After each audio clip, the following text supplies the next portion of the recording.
খোদার কসম নবীজি বলছে, যদি মানুষ জীবনে একবার লাশের চিৎকার শুনতো, লা সাইকা, পৃথিবীবাসী বেহুশ হয়ে যায়। নবীজি বলছেন, যদি লাশের চিৎকার কোনো মানুষ শুনতো জীবনে, তো কোনো মানুষ আর লাশের দাফন করত না। কেউ কোনোদিন লাশের খাটিয়া কান্দে নিত না, কোনোদিন আর কারো জানাজাই পড়তো না। যে যা, যদি চিৎকার মারে, যদি নাফরমানের চিৎকার মারে।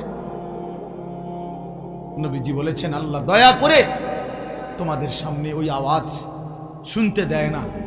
এটা আল্লাহর ফয়সালা, আল্লাহর ফয়সালা।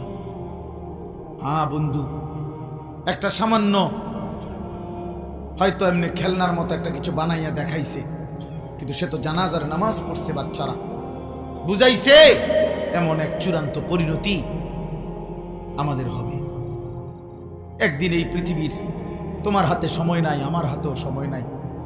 এই ব্যস্ততম ব্যস্ত অটো ড্রাইভারেরও নামাজের কারণ কি? ব্যস্ত। সিএনজি ড্রাইভারেরও নামাজের টাইম নাই। সমস্যা কি? ব্যস্ত।